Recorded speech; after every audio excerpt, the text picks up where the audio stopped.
Welcome everybody tonight. As a little bit of an outline for what I'm going to talk about, again, I'm a chemistry professor, and so I am not a clinical specialist in Alzheimer's, but I try to understand sort of the breadth of the disease as best as I can, and I'm going to try to outline sort of a little bit of the history behind Alzheimer's disease, and then the biochemistry that we think leads up to the disease, at least that we argue about leads up to the disease constantly, and then I'm going to talk about some new technology that's coming out in the world that might help us better understand it in the near future. All right, so back in the early 1900s, there was a Dr. Alu Alzheimer that was working at the, I'm not going to get feedback if I do that. I shouldn't walk too far into the audience. Don't walk right under it. All right. There was a Dr. Alu Alzheimer, for which the disease was eventually named, who was working at the Asylum for Lunatics and Epileptics in Mannheim, Germany. And he, as part of his studies, came across a woman, I believe her name was Mrs. Auguste Dieter, and she was having trouble with her speech very early in life. She was in her mid-50s or mid to early 50s, and she was having trouble with her speech and some mild cognitive impairment, which is going to become a phrase that I will use fairly often tonight, which just means she was having short-term memory problems over time, and she died relatively quickly. And he became fascinated by her while he was working, and he happened to know a person who had just come up with a stain using the element silver to stain brain material to make it more visible, to more contrasting to look at under a microscope.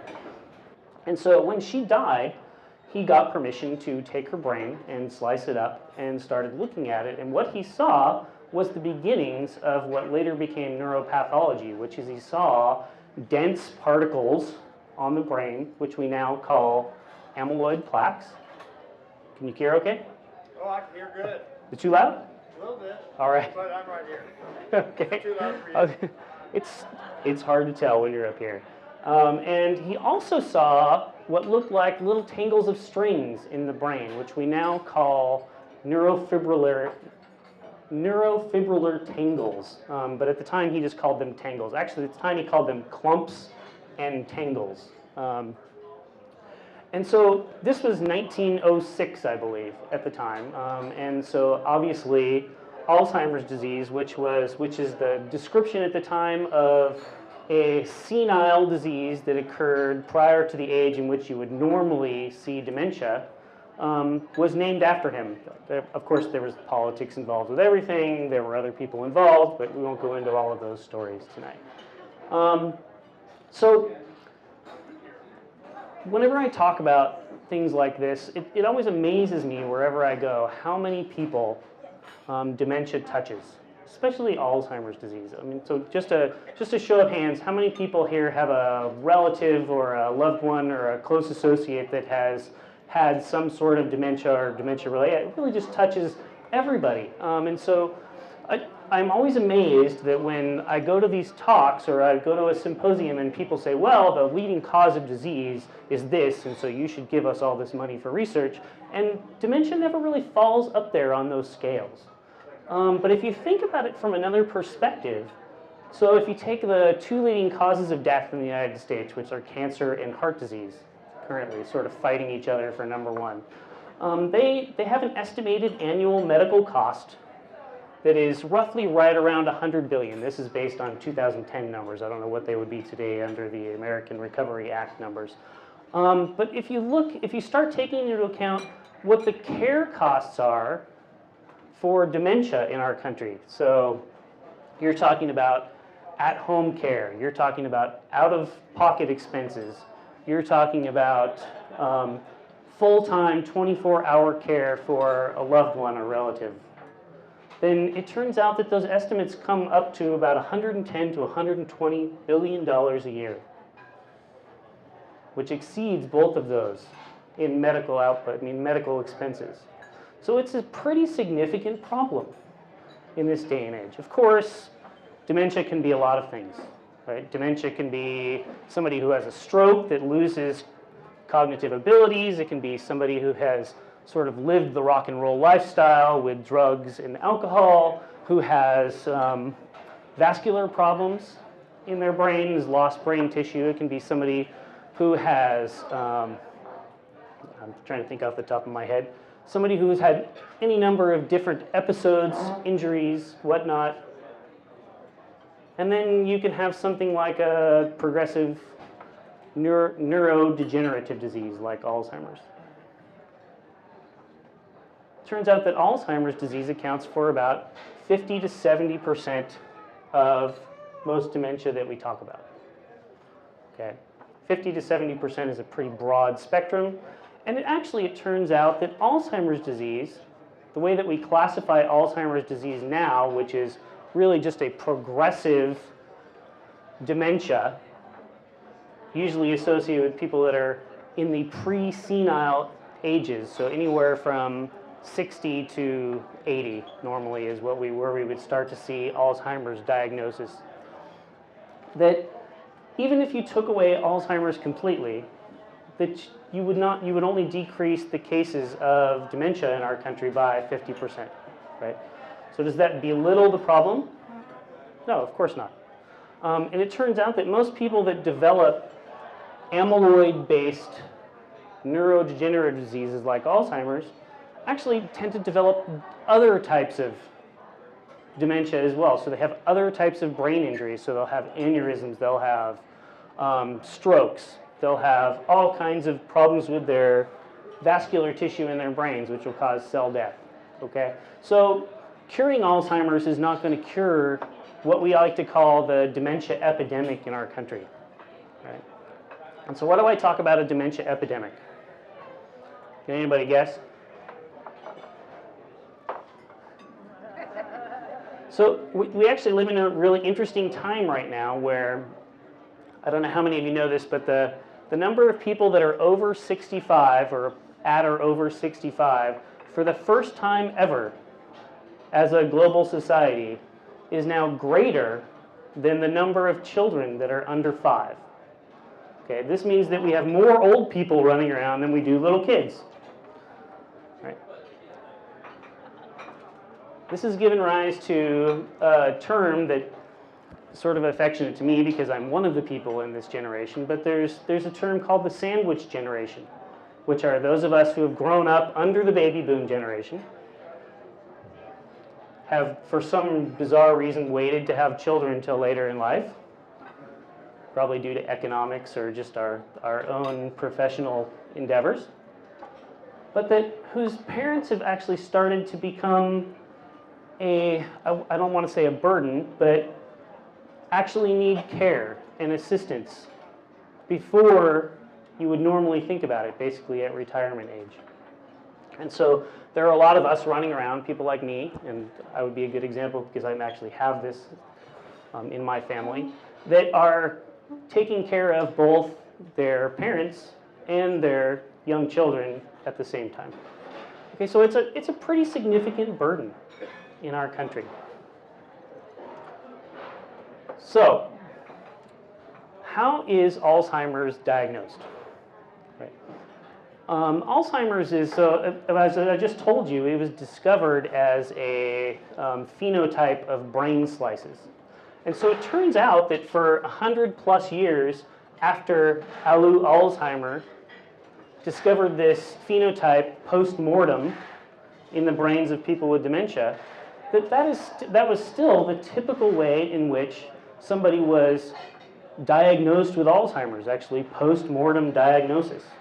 Okay, so they would say, oh, well, the person died of dementia-related symptoms or dementia-related problems, but their brains did or did not show any neurofibrillar tangles or amyloid plaques, right? So nowadays, when you walk into a doctor, that's not necessarily the case. So when you walk into a doctor and you say, well, so-and-so is having problems with their memory, and sometimes their speech is somewhat slurred or slow, and their motor abilities are diminished or slowed. Sometimes they walk at a different gait, or they tend to move in slightly faster or slower paces. The doctor will say, well, it sounds like they might have a problem, maybe possibly dementia. Let's start excluding other factors that might come into play. So they'll do a brain scan to look for severe trauma in your brain. They'll test you, perhaps they'll do genetic testing for common genetic markers of Alzheimer's disease. We have several common genetic markers of Alzheimer's disease, if you will allow them to do genetic testing. And then, if they're really, really concerned, or you give them permission, they'll do a spinal tap. And they'll look for 2 very specific markers of what we call the pathology of Alzheimer's disease. Okay. So what are those 2 markers? Well, as I told you, Alou, way back in 1906, identified these tangles, right, which we now are associated predominantly with the aggregation or the sticking together of a protein that we call tau. Okay, and it aggregates outside of our cell and forms large ropes that tangle up where they're actually visible in a common microscope. And the second is another protein that tends to aggregate or stick to itself within your cells, which we call the amyloid beta protein. Okay, now these are just names. So they do this spinal tap for each one of these proteins, and if you have an elevated level of one type of the amyloid beta protein, and you have an elevated level of phosphorylated tau, and this is where I'm going to start spewing a bunch of jargon at everybody, but I'll try to get back to the nitty-gritty of what each one is, that they'll say, well, there's a pretty good likelihood that some of the mild cognitive impairment that you or your loved one are experiencing has something to do with the progression of Alzheimer's disease. And at that point, you look at the doctor and you say, what do we do? And the doctor says, well, we don't technically have anything for you to do, per se. We don't have a cure. But what we know now is that what they're probably going to tell you, and I hope they're going to tell you this, is that you should try to remain as active as you possibly can, both physically and mentally. Because as it turns out, sort of putting the cart before the horse here, as it turns out, the pathology of Alzheimer's and the symptoms of Alzheimer's, mild cognitive impairment, memory loss, speech impediment, and loss of motor function, are not necessarily correlated with one another 100%. Matter of fact, they're very poorly correlated with one another. So somebody can develop the pathology of Alzheimer's disease, i.e. you can get a spinal tap done and show both of these proteins that are very well correlated to the progression of Alzheimer's disease, but if you leave a vigorous, active life, the likelihood that you're going to develop the dementia related to it, unless of course you already are, which is probably the reason that you're at the doctor, is significantly lower. Okay? Now, I am a chemist. Okay? Which means that when I think about diseases, I always think about, more specifically, a biochemist. When I think about diseases, I always think about, well, what's going wrong to cause these diseases? There must be something to blame. There must be something that we can aim a drug at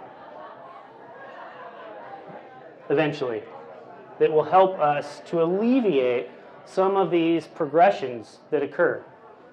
And in fact, there is a host is sort of an understatement, there is a large body of literature, of research that has gone into the biochemistry behind Alzheimer's disease, okay, which falls into 2 main camps that have to do with these 2 main proteins, okay.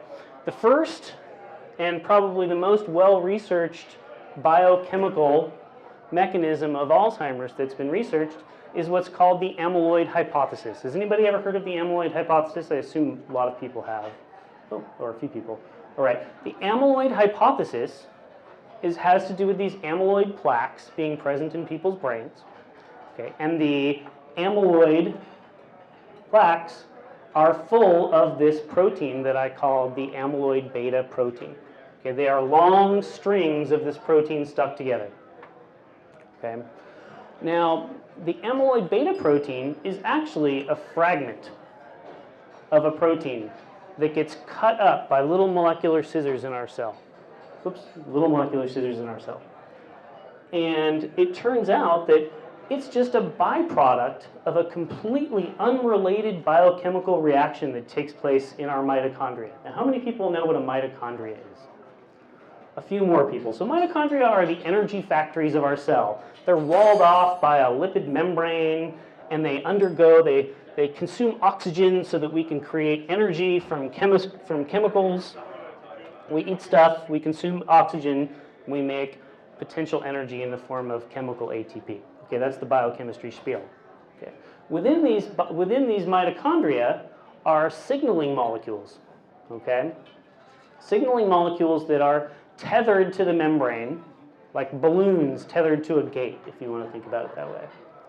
Okay, and when the mitochondria or the cell wants something to happen, it comes along and says, oh, look, a signaling molecule, I can go tell something else what to do, and it cuts the string, and that balloon floats off and tells the cell what to do. Okay? But the problem is that portion that's tied to the gate that's left over, the portion that's stuck in the membrane, that the cell still wants to get rid of. And how many people really know what a membrane is? All right, I'm working my way up to more and more hands as we go along. All right, so my best analogy for thinking about, because it's important to think about not just what a membrane is, but how a membrane functions in this context, is to think about how a membrane is organized. Okay, a membrane is full of things that are basically just like detergents or soap. So they have a portion that really likes water, and they have a portion that really hates water. So the portion that hates water is my elbow, and the portion that likes water is my hand. Okay? And all of these things like to come together. All my elbows like to come together, and all my hands like to come together so that they can hide from water or be close to water. Okay? And there are a number of different forms that this type of molecule can take. Right? So you take soap, right? And soap will form little circles or spheres of these things. Okay? And if you scrub it up really fast, some of the things that hate water will bind onto molecules that necessarily don't like water so much, and some of the water, then they'll carry those molecules into the water so that you can wash them away, right?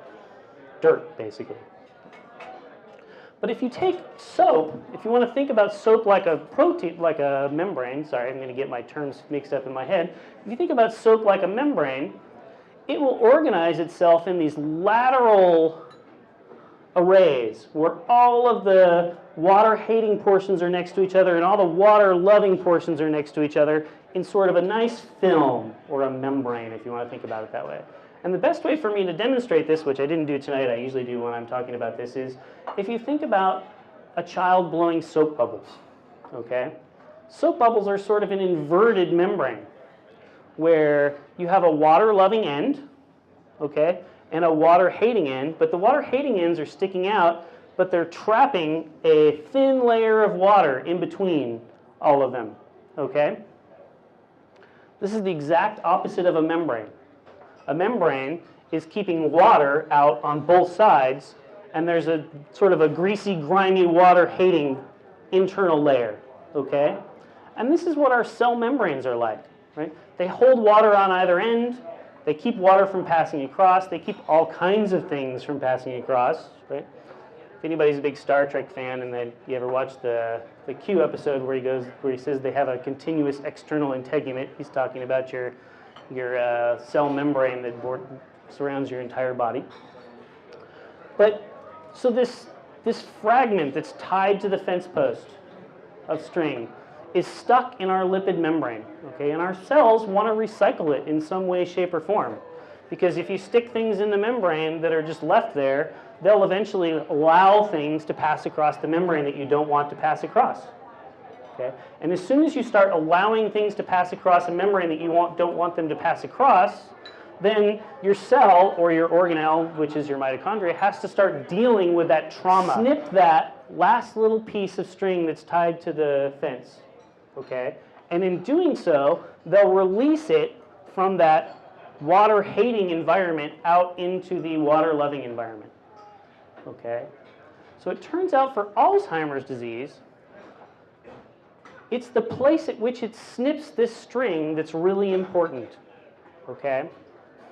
Because it turns out that this enzyme works very similar to the enzymes that are found in our stomach, namely pepsin.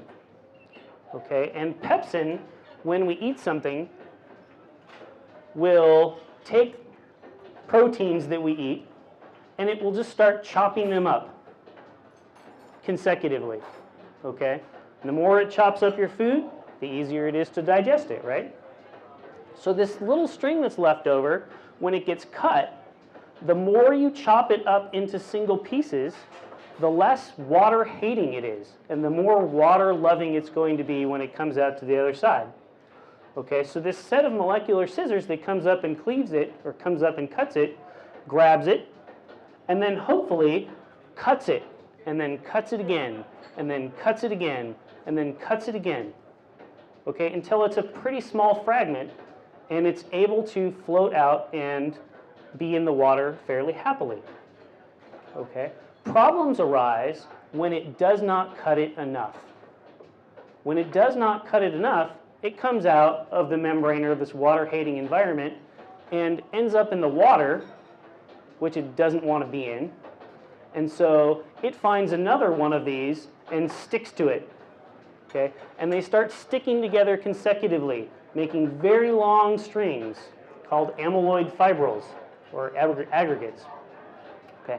And this is where problems start arising, because when you start building up these amyloid fibrils or aggregates is when you start disrupting the cellular processes that are taking place. And as soon as you start disrupting the cellular processes taking place in the mitochondria, what happens? You start getting reactive oxygen species. Okay, and reactive oxygen species lead to cell death. Okay, so that's the amyloid hypothesis. Okay, that miscleavage of this little small portion of a big giant protein that is originally made to signal things in your cell eventually leads to cell death. Okay, and it all has to do with the membrane environment. Okay, so my lab works on why they cleave these things in specific ways. And it turns out that this is actually kind of an interesting story for a sort of a tangent. So most of the time when we have these molecular scissors that are going around cutting things, they recognize a very specific part of their target. Okay, but when you're within a membrane, it actually turns out that they don't recognize a specific target. They recognize the entire protein itself. They recognize how well they want to take it and hold it. Right? So like I said, the longer they hold it, the longer they're going to cleave it. Okay? So whether or not it gets chopped up into little tiny pieces depends on how long it's held. Okay? So if you start changing the membrane environment, i.e. you start to have more or less unsaturated fats or more or less cholesterol in your lipid membrane, you're going to change how much that little small piece that's tied to the fence wants to be taken in by this molecular scissors for a given length of time. Does that make sense? All right. So the amyloid hypothesis, like I said, is probably the most well-studied hypothesis, and it's led to a host of drug development, pharmaceutical products, which have had, I should say, limited success, but really which have had no success whatsoever. It has also led to a host of strategies for either trying to demote the aggregation or self-association of these proteins, a variety of different strategies. But it's also given rise to a whole field of people who jump up and down and say, you're all fooling yourselves, look, none of these drugs work. What about this other protein that's associated with Alzheimer's brains? This tau protein. right, that we find in our spinal taps as being prevalent when people are starting to undergo Alzheimer's-related dementia. Now, the tau protein is completely unrelated biochemically to the amyloid protein. It's not a small fragment of a biochemical reaction that has nothing to do with its eventual purpose. It actually is a protein that stabilizes these long cables that run throughout our cells. Those long cables are called microtubules. Okay, and if anybody's ever Googled pictures of what happened in a cell, I encourage you to do so, because one of the coolest images that you'll find on there are these little motors that look like little legs walking along microtubules delivering things in our cells. Okay, they're just big long rods of proteins that allow things to be transported from one place to another. They actually also provide stability or rigidity to the shapes of our cells. They're like cables, if you think about the cable from the Golden Gate Bridge. Okay? The tau protein is a protein that sticks to these large cables and stabilizes their structure as cables. Okay? So it's just a little tiny protein. Its job is fairly simple: to stick to the outsides of these cables and make sure that they remain round and they remain flexible and they remain so things can walk along and deliver things in their cells. Okay? The problem is that one way for our cells to signal that there's something really wrong, i.e. that there are reactive species being built up in our cells, reactive oxygen species, is to start to tell portions of our cell that it's almost time to die. Okay? This is called apoptosis. Okay? When our cell decides that it's going to die, or programmed cell death. Okay? And so reactive oxygen species will often trigger programmed cell death. So a cell will just give up and say, well, obviously there's something seriously detrimental going on. I should just give up and let my space be inhabited by other cells around me that are going to be able to do the functions that I normally would do.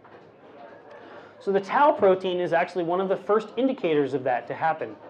So the tau protein will get modified as a function of general cellular stress, usually a reactive oxygen species, by what we call phosphorylations. Okay? And this is just the tagging of a protein, sticking a phosphate group onto a protein that tells other proteins, hey, this protein's been tagged, we should probably start thinking about getting out of Dodge. Okay? Now that seems pretty simple, but the problem is that this tau protein is a major signal for this stress cascade. And so it gets all of these little phosphate groups stuck to it. And as it gets more and more phosphate groups stuck to it, what happens to it? It becomes less and less stable by itself. And as it becomes less and less stable by itself, it becomes less comfortable in the water environment in which it's living. Okay? And as it becomes less comfortable in the water environment it's living, it starts to seek out something to be more stable. It's the nature of life, right? And so it starts sticking to itself, aggregating with itself. Okay? And it makes very, very, very, very long, thick ropes of itself that eventually go on to become neurofibrillar tangles. That's a really hard word to say when you're on stage with a microphone. And so anything that causes cell stress is going to cause a buildup of these, what we call hyperphosphorylated tau proteins. Okay? Now, hyperphosphorylated tau proteins, if you or I were tested, probably more so me than many of you, but if you or I were tested, we would have these in our spinal column, because I've caused stress on my body in a lot of different ways that are both good and bad, and they're going to exist. Okay?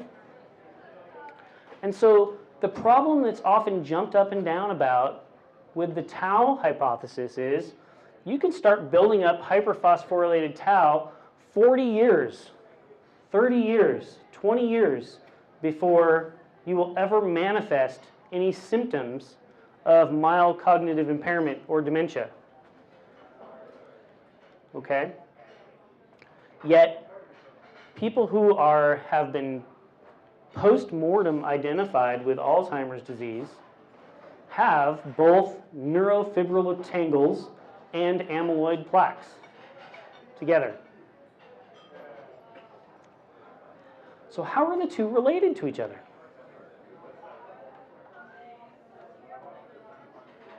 Biochemically, they must be related to each other in some way, shape, or form. And I hope I'm getting across the message that the biochemical pathways are extremely complicated that are leading up to these disease manifestations. I can even take it one step further in that you or I could be you or I could undergo a spinal tap and have our levels of the A beta, amyloid beta, and tau protein evaluated, and they may come back high. But we don't have any symptoms of cognitive impairment or dementia, at least none that I'm going to admit to. And so if I changed my lifestyle, I stopped drinking so much beer, and I ate better, and I exercised constantly, and I constantly challenged my brain by learning new things all the time, there's a pretty strong likelihood that those results may not correlate to any manifestation of dementia later on. Okay? Now, I keep saying the word correlate over and over and over again, right? Where do these numbers or correlating these proteins to the disease come from? How do we know when somebody is starting to be cognitively impaired? Is there a specific event that takes place?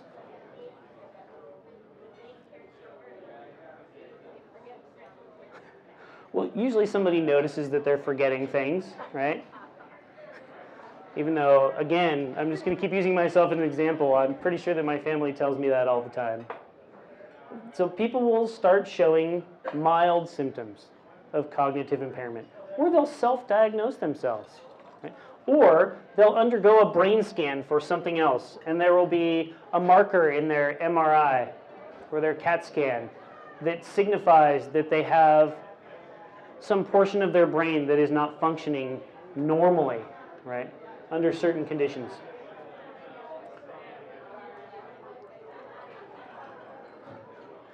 So,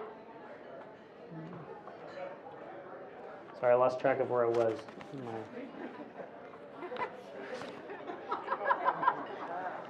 Cheater.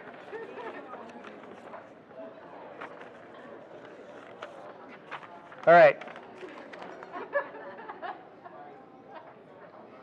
I bet you didn't know this was all scripted, right?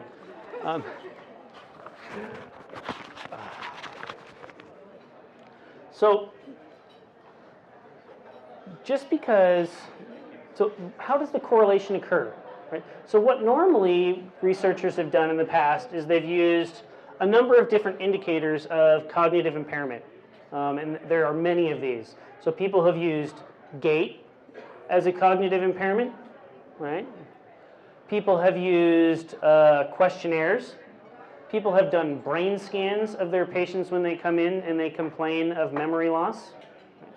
Or they've just used regular physiological traits, blood pressure, vision, speech patterns, to assess their patients when they come in, okay? Now, how often do most people go to the doctor? Once a year? Twice a year? None a year? 10 times a year? As you start to get older, obviously you're going to be going to the doctor more often, right? I mean, that's just a fact of life. And so if you look at the data, what you see are data for people that are coming into the doctor anywhere from 1, 2, 3, 4 times a year, okay? And those will be correlated, typically in the past research, to post-mortem analysis of a brain. Okay, that's the most common type of research you'll see in the Alzheimer's field. Okay. Now, from that, you're going to draw a correlation as to when cognitive impairment occurred. Okay? So let me give you an example of what this data looks like. So can I get you guys to come up here for just a second? I need some data points, and I don't have any presentation mechanism. So, are you going to come up here too? You can come up here too. So, well, you guys are a good table. Look at that. Actually, so just sort of line yourself up for in a decreasing pattern. You guys are a little bit of an outlier. And everybody, you're over here. Everybody just put out your hands straight out. Okay, and we'll call those our data points. Yeah, that's good. Okay, so if I saw this as a researcher, I would say, you know, as any good researcher does, I would say, oh, I'm just going to draw a line of correlation that goes down here, right? So clearly, as we're aging is going this way, clearly as we're aging, there is a decline in mental cognition, okay? I'm not saying there's a decline in mental cognition going this way, but the problem is that this one may have been collected 6 years ago, this one 5 years ago, this one 4 years ago, this one 2 years ago or 6 months ago, and this one yesterday, okay? Those data points are totally random and spread apart in time. They may in fact be perfectly valid, but they're not taking into account an enormous variation that occurs within those time spans. You guys are so good. So now what I want you to do is I want you to take both of your arms, and I'm going to direct you just a little bit here. Put both your arms out like this, stack them like this, yeah. So lower them just a little bit. Good, so you're like that, you're like that. So now you're going to get a little bit wider. You're going to get a lot wider, and then yeah, you're an outlier. Okay, but so in fact, if you were to start analyzing more data points for people when they came in, what you would see is that there would be a huge variability in cognitive function as a function of when they came in and how they were feeling. Maybe they didn't have breakfast that day, or maybe they had just given blood the day before, or any number of factors could influence any number of these tests, and so you have a huge data range. And so now if I were to draw a correlation, I would draw a straight line that went all the way across to here where she can't reach up high enough. Okay? But what I would see is that I would see that there was a change at some point in the spread of this cognitive impairment evaluation, where things were oscillating fairly normally, and then suddenly there was a large variation that started to occur at some point, okay, in the testing. Okay? It's this large variation starting to occur that is actually the indicator for something significant changing. You guys can sit down now. Thank you so much. And so one of the things that's happened in the field nowadays is that previous to I'd say the last few years, there were no data sources that you could rely on to give you this type of information. Okay? How am I doing on time, by the way? I have no clue what time it is. 6:40. All right, I'm talking way too long. All right, so there was no way to get this type of information. But now, with sort of the buzzword that you hear, is big data, right? Big data, big data, big data, big data. Everything is big data. So nowadays, what people are doing to try to understand the progression of Alzheimer's and other dementia-related diseases is that they are starting to use more and more passive monitoring technology. Okay? That's where these type of information comes from, sorry. You start to have people who will volunteer for studies that may not in fact have any symptoms at a given point in their life, but they're reaching an age at which they might be thinking about it, okay? And they'll be outfitted with passive monitoring devices. I bet half of the people in here have a passive monitoring device on them in some way, shape, or form, excluding their cell phone. So I guess not. Yes, so there are a number of us running around with Fitbits, right? Some people have heart rate monitors that they're wearing all the time that'll track our movements, okay?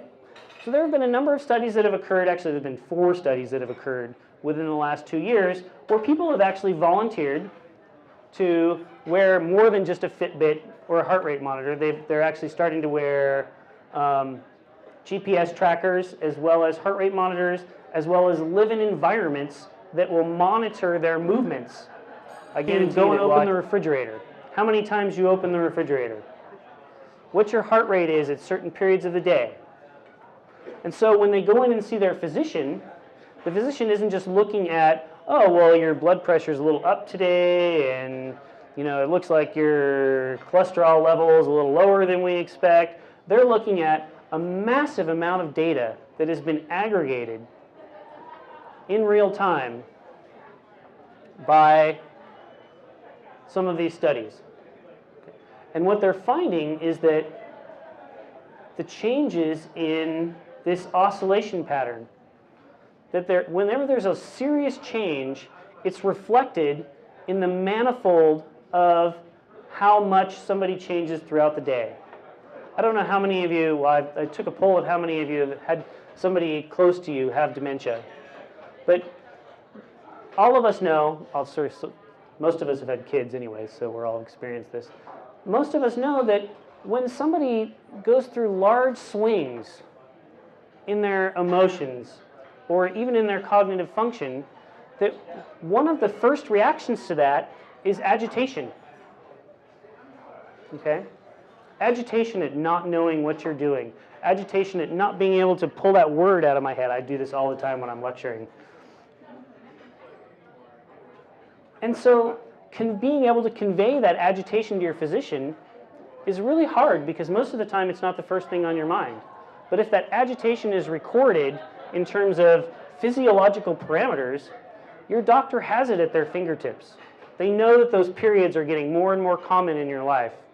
And so they'll start to ask you pertinent questions related to that. Is there something in your life that's causing you regular stress? Right? So this is sort of where Alzheimer's research and dementia research is going right now, significantly. And I mean, the technology is actually mind-blowing. So there are, in the next year or two, there will be wearable tattoos that people will be able to just paste on themselves in the morning or in the evening before they go to bed that will do most of what our Fitbits and these types of things do for your cell phones. Okay. There are, like I said, whole houses that are outfitted in retirement communities, whether or not you show symptoms of Alzheimer's or not, that are going to track a lot of your movements, if you allow them to, obviously. And from this, we're going to start to get a very different perspective on the continuum that is dementia and Alzheimer's-related dementias. Okay, because previously, we have the presence or absence of two proteins, right? And then now we're going to have a whole host of physiological data as well as the presence of those proteins. And this is really important because I mentioned it before, but I don't think I emphasized it enough. There hasn't been a drug approved for Alzheimer's-related treatment, be it cognitive or be it pathological, in almost 15 years. That's a long time with a huge, huge effort. Most of the effort in Alzheimer's disease has gone towards pharmaceutical intervention strategies. And we haven't developed a single drug that's gotten through clinical trials. One of the problems with getting drugs through clinical trials for Alzheimer's disease is that we have no way to judge their efficacy. Like I said, if we were trying to judge the efficacy based upon this pattern that we drew a line down for all of my single data points, we would never be able to statistically say that there was any difference between a control group and a non-control group. We also don't have any way to identify good candidates because we don't have any way to identify people that are going to develop mild cognitive impairment or are not going to develop mild cognitive impairment. Okay, so one of the large pushes right now from the National Institute of Health is to identify metabolic signals that will indicate groups that may or may not develop cognitive impairment later on, and by doing so allow us to be able to test some of the very, very promising drugs that have failed in clinical trials previously, again, through these new means. Okay? I think I'm going to stop talking there since I feel like I've been talking a long time and ask if anybody has any questions. Usually people just raise their hand. Wait for a microphone. Story with, okay, you were talking about dementia and Alzheimer's dementia. And so is there some big difference in the background or the little things that you were... No. As a matter of fact, you will typically find the tangles in the brains of most people that eventually develop dementia. And as a matter of fact, you'll find amyloid plaques as well. Like I said, the spread or the heterogeneity of causes of dementia when somebody finally develops dementia and then is analyzed post-mortem is usually fairly large. So there's usually evidence of severe trauma in the brain once somebody's brain has been looked at post-mortem, or even nowadays when they're starting to do higher resolution imaging of people's brains. That what they find is that there's a multitude of different problems in people's brains who have eventually developed dementia. So I've been trying to avoid using Alzheimer's dementia because Alzheimer's really just refers to a path towards Alzheimer's, but there's almost no correlation between that path towards Alzheimer's and dementia itself. Does that make sense? Only in people who develop dementia early. Well, what about stroke or brain damage? So yes, so oftentimes, so she asked about stroke or brain damage, and that's exactly what I'm trying to get across is that most people that we look at that we would say had Alzheimer's disease have suffered significant impairments to their brain that had nothing to do with the pathology of the disease itself in terms of the two proteins that I talked about biochemically. Okay, so oftentimes those people have suffered strokes or they've had brain damage from other sources, vascular problems associated with vitamin deficiencies and malnutrition. Okay, and so it becomes very difficult to start teasing apart what the correlation of Alzheimer's related proteins is to dementia later on, even though there is a lot of models, studies, and I don't mean to use quotation marks to belittle it, but there are a lot of models that say there's a direct correlation between these proteins and dementia in mouse and other models.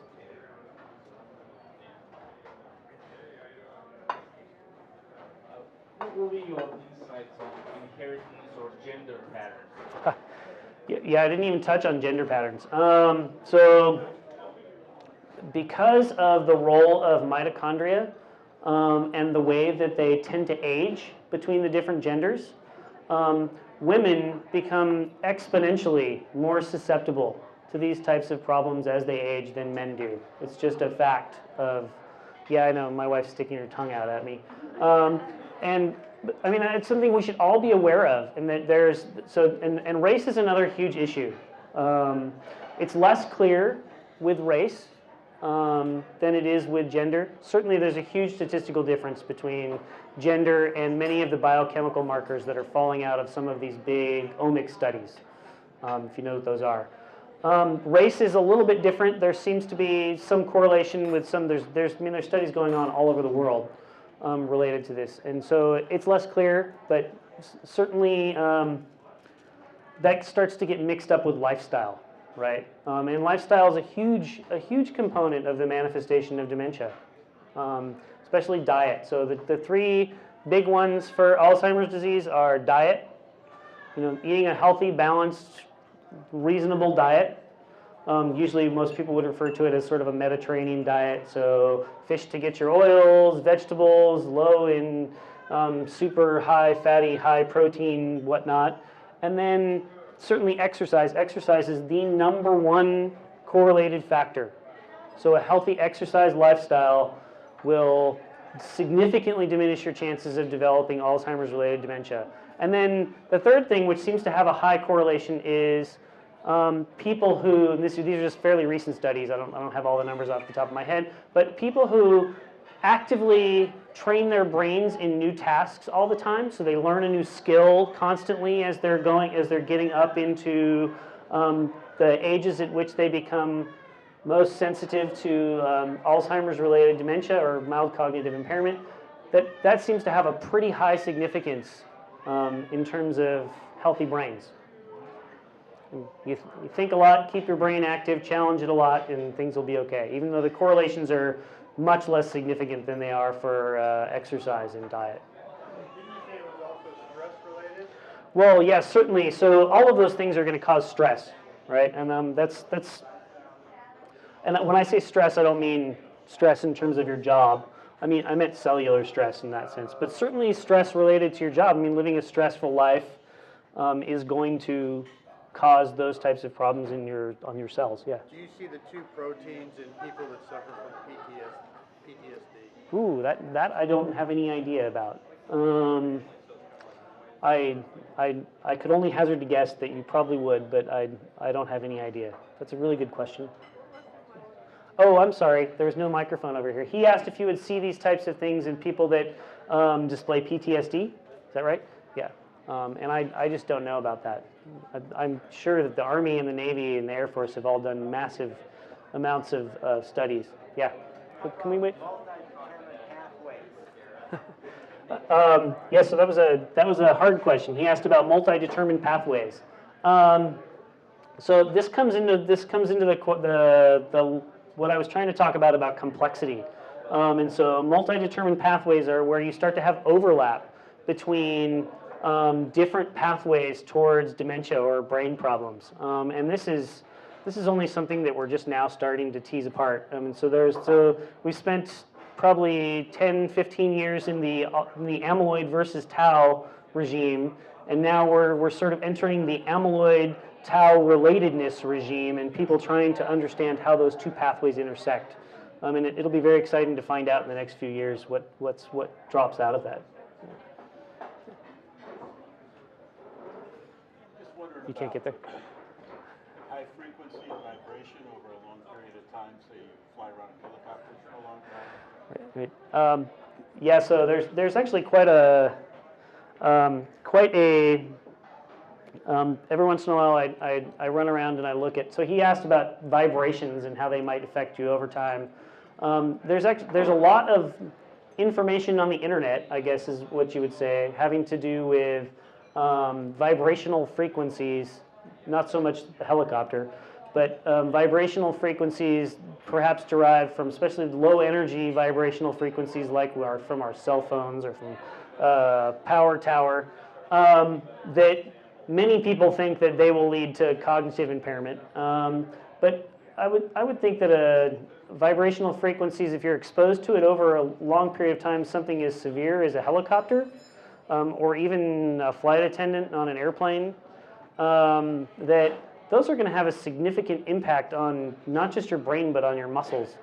And so they could have a significant impact on a lot of things. And I wouldn't be surprised if they caused cellular stress that eventually led to brain-related disorders. It's all about 45 years ago, so. But as long as you're eating healthy and exercising, everything will be okay. Yeah, one in the back. Yeah, I can hear you. This is kind of an odd question. I was reading an article and it talked about the proteins and how they were not folding correctly and clumping. And it talked about it as though these proteins, it would start in one cell and sort of move to the next and the next, much like it was transmitting like a disease, like a prion disease. And you talked about it moving as though, these things starting with changes in the cell. So if it's moving from one to the next, like it's transmitting, how would you account for that instead of just an overall dispersive pattern that you would see if you have general cell changes? Right. And so this sort of falls under the multi-pathway intersection question. So there's and again also with the online world of the Alzheimer's related discussions. So there is, as far as I know, that there is no evidence that tau or the amyloid beta protein will migrate and cause other taus or amyloid beta proteins to misfold, like you would see with the prion protein, mad cow disease. There are, however, significant impacts to apoptosis occurring. in your brain. And so as soon as you have a massive cell death occurring, and neurons, you have to think about how big neurons are. So neurons are really large cells. Okay, and so when they give up the ghost and they decide to disappear and disintegrate themselves, everything goes somewhere. So all those tangles in the amyloid beta fibrils fall out into the intracellular spaces. The intracellular spaces are key in communicating between all of our cells. And so if a cell is adjacent to another cell that's experiencing severe stress, that's going to cause stress for the adjacent cell, right? And so this is how brain damage like this gets manifested. Another side of this is, I didn't even talk about it, is one of the most common, the most highly correlated genetic marker for Alzheimer's disease is actually a apolipoprotein. Okay, it's actually a mutation in one of our apolipoproteins. And the apolipoproteins just carry lipids and cholesterol around and deliver them. So one of them that specifically delivers lipids and cholesterol to our brains. If it develops a mutation, or we have that mutation, we are many-fold more likely to develop problems in our brain associated with dementia. Okay, now this protein can actually recruit problems, right?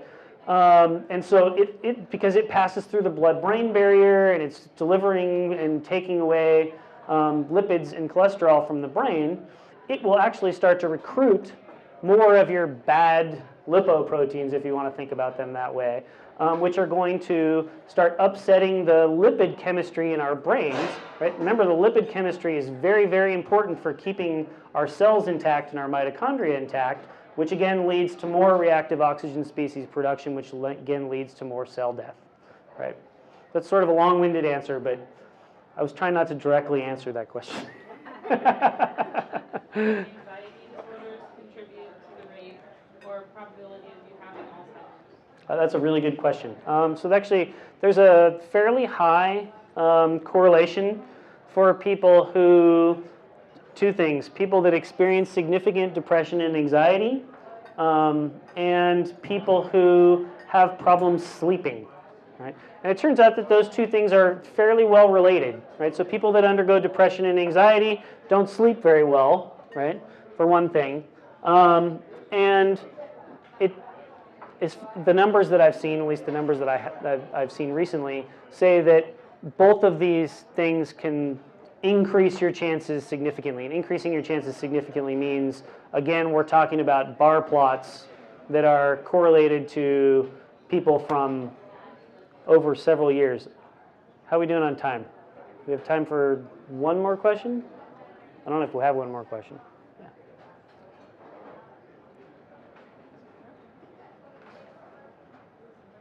Is there a move now, or do you foresee in the future people being suggested to, at a certain age, to get tested for any of these markers?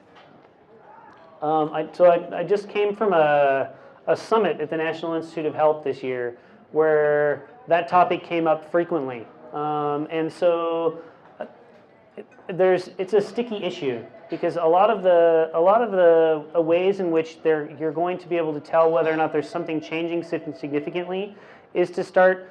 So one of the markers that we use constantly for health nowadays is cholesterol levels, right? So we all go in, we get our cholesterol checked. If it changes significantly, we should be really worried. But what most researchers are talking about nowadays in the era of big data is to have full omics style, so I keep using the word omics. So omics is just being able to profile large pools of different things. So say all your metabolites or all of your proteins that are being made at a given time, right? So to be able to go in and have these types of tests done regularly once you're past a certain age, just like you would for, say, a prostate exam or something like that, right? And that would become an annual event for you, or even a semi-annual event or less than that, right? And so you would start to build up baselines for really large sets of indicators, right, whose correlations with one another might form a network that indicates that you have a high propensity for something happening later on, right? And it's these networks or relationships of these things changing that are really the power of big data, right? Not just a single thing changing, but things changing in really interesting patterns that may be significant, okay? And so yes, I envision that there's a day that probably will happen. Right now, it's mostly just happening in very controlled studies of people who are volunteering for these programs. Not sure if we have time for one more question, but I'll go for it. Yeah. Oh yeah, follow-up, sure, why not? Do you trade with this information 20 years of suffering that you might have this in the absence of an existing treatment? And philosophically, is that an acceptable benefit? I mean, is that really a harm? So I'm not sure I quite got the question. Do I trade 20 years of benefit for...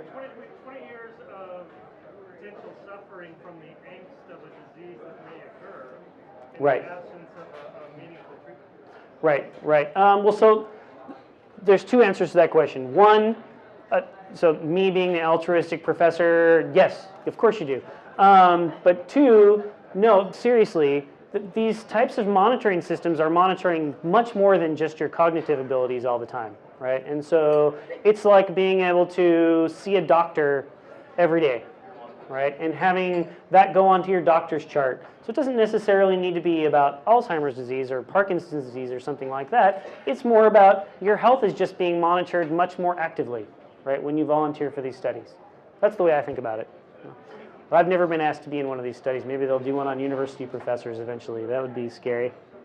All right, I guess I should end up, people are going like this to me. Come on. Thank you guys. I appreciate you sitting here listening.